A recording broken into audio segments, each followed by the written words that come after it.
नमस्कार, मैं हूं सत्यपाल और आप देख रहे हैं CWB हिंदी न्यूज।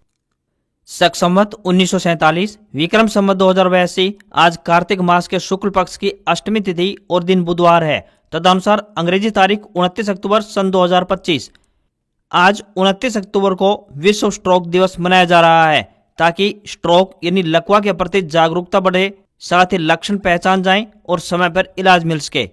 सबसे पहले आज की सुर्खियां। केंद्र ने 8वें वेतन आयोग की शर्तों को मंजूरी दी। 1 जनवरी से लागू हो सकता है। 50 लाख कर्मचारियों और 69 लाख पेंशनरों को मिलेगा फायदा। मेधावी छात्रों के लिए खुशखबरी, हरियाणा सरकार दे रही है स्कॉलरशिप का मौका। 30 नवंबर तक करें आवेदन। सैनिक स्कूल में एडमिशन के लिए 30 अक्टूबर तक करें आवेदन, देनी होगी परीक्षा। हरियाणा कांग्रेस ने अनुशासन कमेटी गठित की। पूर्व सांसद धर्मपाल मलिक चेयरमैन, अकरम खान और कैलाशो सैनी सहित 4 मेंबर बनाए। करनाल में धान घोटाले की सीबीआई जांच की मांग। भाजपा प्रदेश अध्यक्ष बोले, अधिकारियों और आड़तियों की मिलीभगत, गुपचुप जांच से नहीं खुलेगा सच। खाटू श्याम व जयपुर के लिए पूरे नवंबर महीने चलेगी 3 स्पेशल ट्रेनें, देखिए टाइमिंग व स्टॉपेज।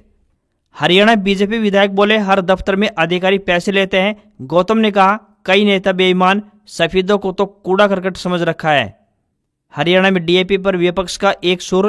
कांग्रेस बोली, खाद की कमी, तो वहीं अभय चौटाला ने कहा, किसानों को मुजरिम बनाया, हाथों पर मोहर लगाई जा रही।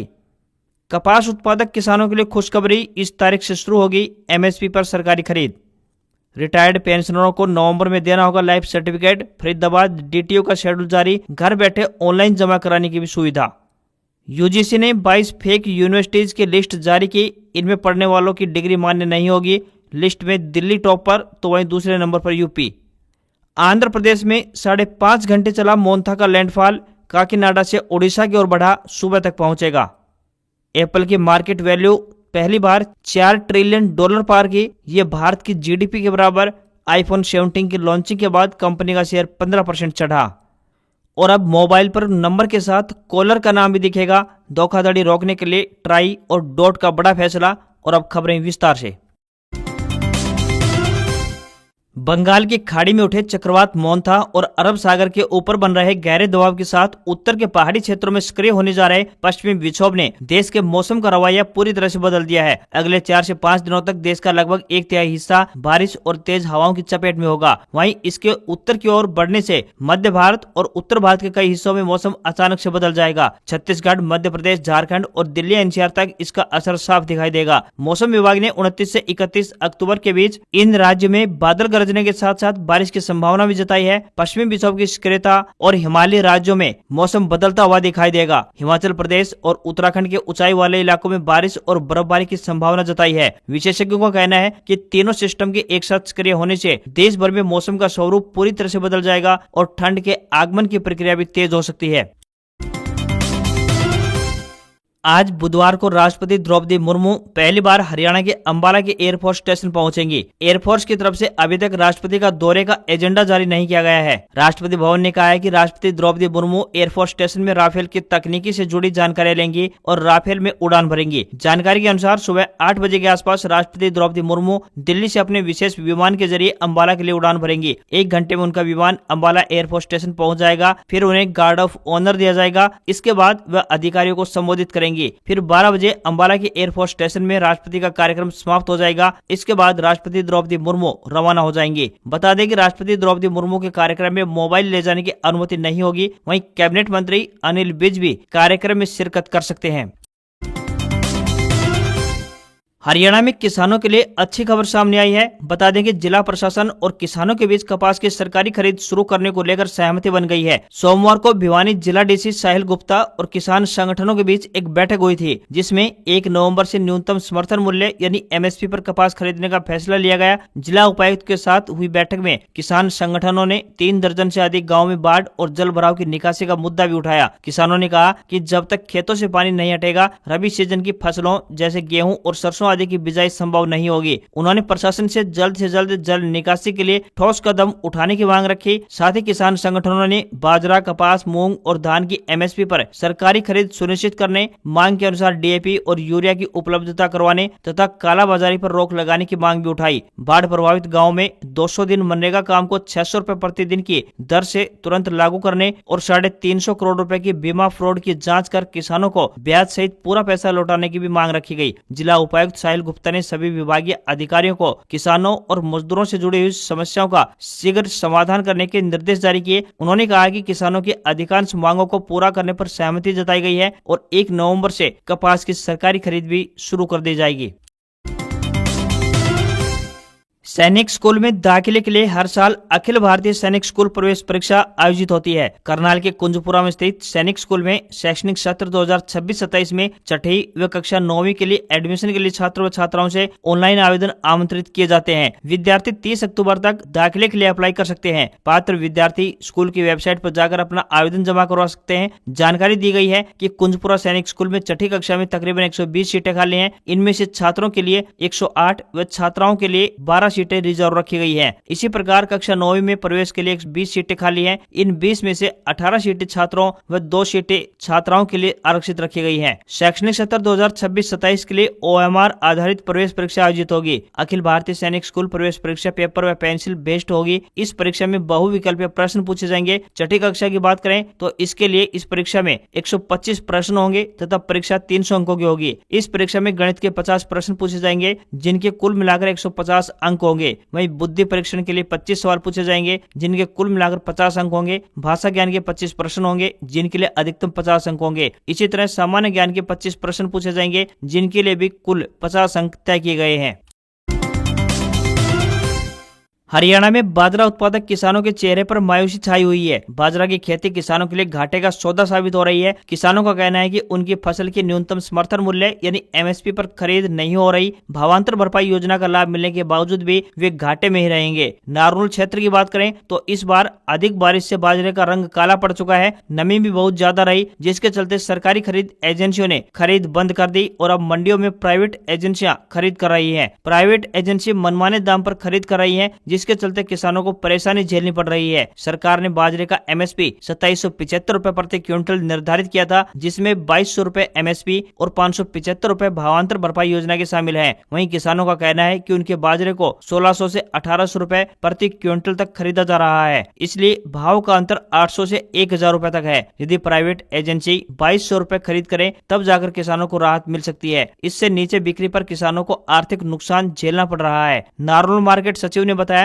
कि इस बार बाजरे की खरीद प्राइवेट एजेंसी द्वारा की जा रही है। ये बाजरे की क्वालिटी के हिसाब से भाव लगा रहे हैं। सफेद बाजरा मंडी में 2400 रुपए और काला बाजरा 1600 रुपए प्रति क्विंटल तक बिका है।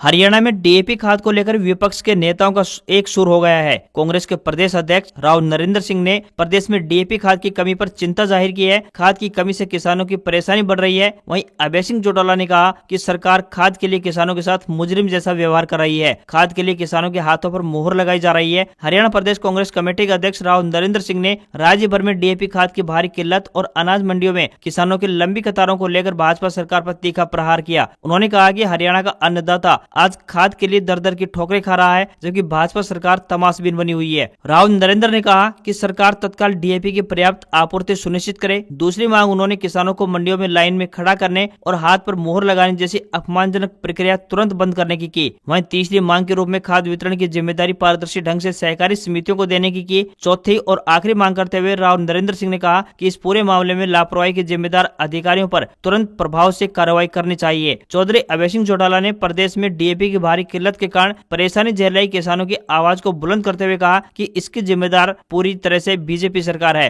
अन्नदाता की कैसे बेकदरी की जा रही है इसका अंदाजा इसी से लगाया जा सकता है कि सुबह 4 बजे से ही न केवल नौजवान किसान बल्कि उसके परिवार के बुजुर्ग और महिलाएं भी डीएपी लेने के लिए लाइनों में लगे हैं। उसके बाद भी सभी को जरूरत के हिसाब से डीएपी नहीं मिल पा रहा है। कई किसान तो बिना डीएपी के खाली हाथ ही घर वापस लौट जाते हैं।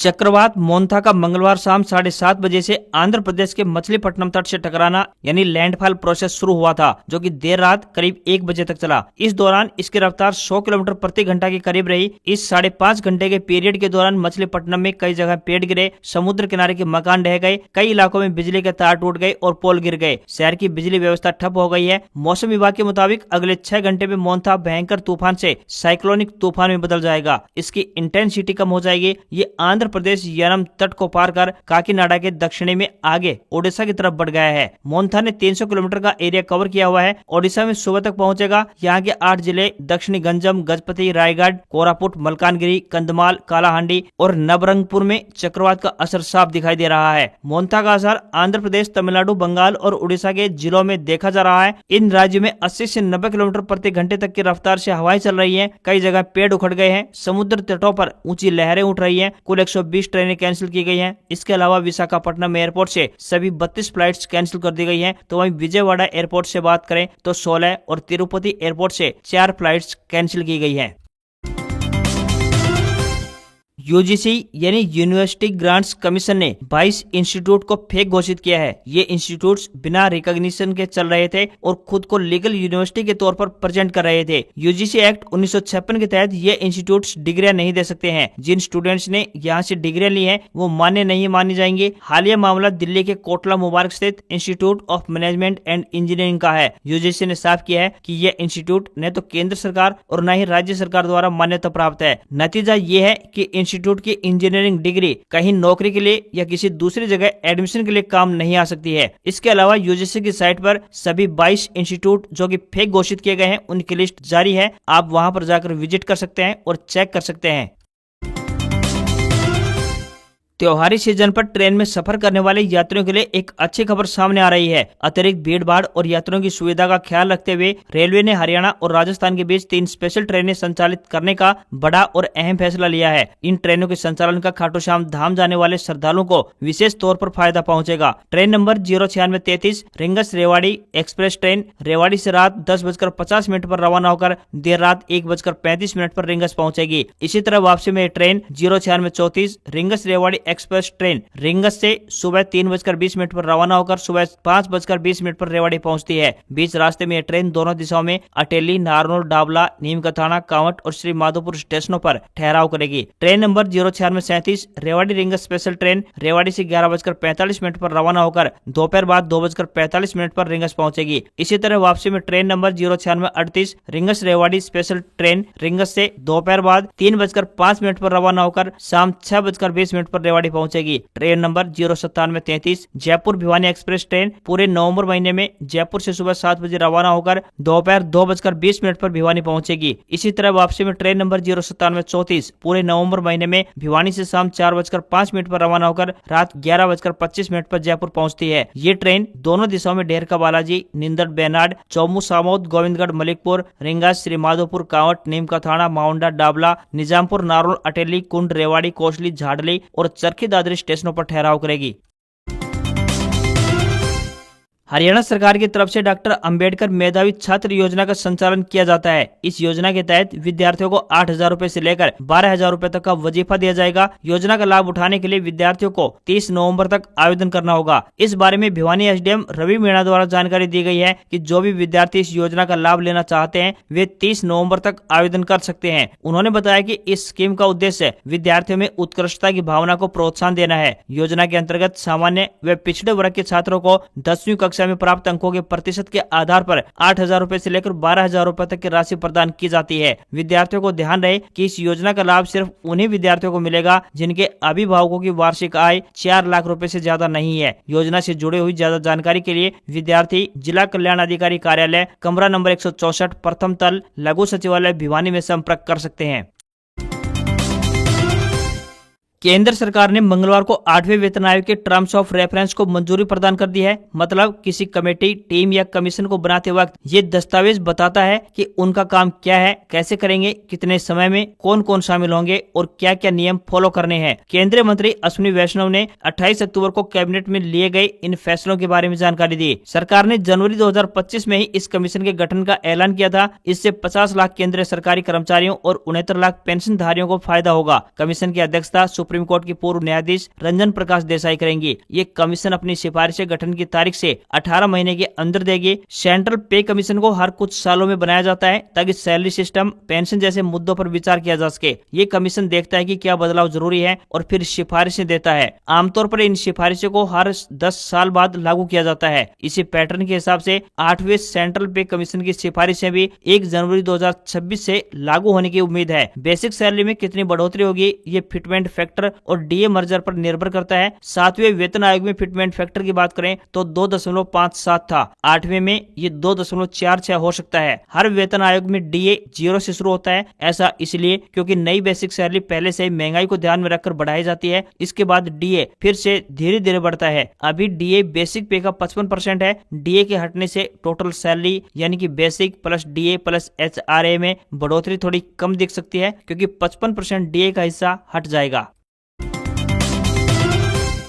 Unique identification authority of India यानी यूआईडीएआई ने साफ किया है कि 12 अंकों वाला आधार नंबर सिर्फ पहचान का सबूत है, नागरिकता का नहीं। इसके अलावा यूआईडीएआई ने यह भी कहा है कि आधार कार्ड जन्म तिथि यानी डेट ऑफ बर्थ का प्रूफ नहीं है। दरअसल आधार कार्ड अब तक लगभग हर जरूरी सेवा से जुड़ चुका है, लेकिन कई लोग अभी भी कंफ्यूजन में हैं कि क्या जन्म तिथि या भारतीय नागरिकता का पहचान यानी कि सबूत बन सकता है। ऐसे ही अफवाहों को खत्म करने के लिए यूआईडीएआई ने एक क्लैरिफिकेशन दिया है। वहीं डाक विभाग ने हाल ही में एक आदेश जारी किया। इसमें कहा गया है कि आधार नंबर का इस्तेमाल आधार धारक की पहचान साबित करने के लिए किया जा सकता है, लेकिन यह नागरिकता, निवास प्रमाण या फिर जन्म तिथि का पक्का सबूत नहीं है। इसलिए जन्म तिथि साबित करने के लिए इसे अंतिम रूप से इस्तेमाल न करें। सरकार ने सभी डाकघरों को ये जानकारी सभी संबंधित लोगों तक पहुँचाने और पब्लिक एरिया में नोटिस बोर्ड पर लगाने का आदेश जारी किया है। वहीं 1 अक्टूबर से आधार डिटेल्स अपडेट करना भी महंगा हो गया है। ये करीब 5 साल में पहली बढ़ोतरी है। नाम, पता या जन्म तिथि जैसे डेमोग्राफिक बदलाव के लिए अब 50 रुपए से 75 रुपए कर दिए हैं। तो वहीं बायोमेट्रिक अपडेट के लिए 100 रुपए से 125 रुपए कर दिए गए हैं। वहीं नवजात शिशुओं के लिए आधार एनरोलमेंट और अपग्रेड फ्री रहेंगे। वहीं बच्चों के लिए बायोमेट्रिक अपडेट 5 साल की उम्र में यानी कि 5 से 7 साल के बीच और 15 से 17 साल के बीच में अनिवार्य रूप से करवाना होगा।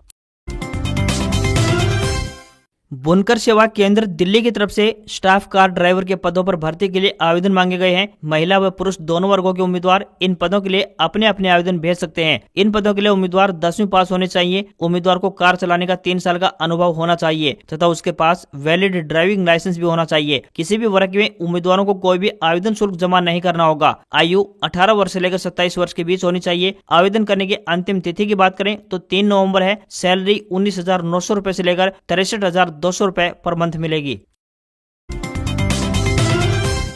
टाटा मोटर की most awaiting SUV Sierra Bharat में 25 नवंबर को लॉन्च होगी। कंपनी ने इसकी लॉन्च डेट अनाउंस की है। कार को कई बार टेस्टिंग के दौरान सड़कों पर देखा जा चुका है। सिएरा को आईसीई और ईवी दोनों अवतार में पेश किया जाएगा और सबसे पहले इसे एसयूवी कार का आईसीई वर्जन लॉन्च होगा। कार में 360 डिग्री कैमरा और level 2 advanced driver assistant system यानी एडीएएस जैसे सेफ्टी फीचर भी मिलेंगे। टाटा सिएरा की एक शोरूम कीमत की बात करें तो तकरीबन 11 लाख रुपए से शुरू हो सकती है। इसका मुकाबला हुंडई किया Seltos, Skoda Kushaq, Volkswagen Taigun, Maruti grand Vitara, Honda Elevate और एमजी एस्टर से होगा। नई सिएरा के आईसी वर्जन का डिजाइन 1990 में आने वाली अपनी पुरानी मॉडल से इंस्पायर्ड है, लेकिन कंपनी ने ओवरऑल डिजाइन थीम मौजूदा लाइनअप में शामिल हैरियर और सफारी की जैसी रखी है। नई सिएरा 4 दरवाजों वाली कार होगी। इसमें फ्लैश डोर हैंडल और stylish multi spoke dual tone alloy wheels भी उपलब्ध होंगे। दूसरी टाटा कार की तरह सिएरा एसयूवी भी फीचर लोडेड हो सकती है। इसमें 3 screen, dual zone climate control, wireless phone charger, JBL sound system, ventilation के साथ पावर्ड फ्रंट सीटें, एम्बियंट लाइटिंग और पैनोरमिक सनरूफ जैसे फीचर दिए जा सकते हैं। इसमें 1.5 litre TGDI turbo petrol engine दिया जा सकता है।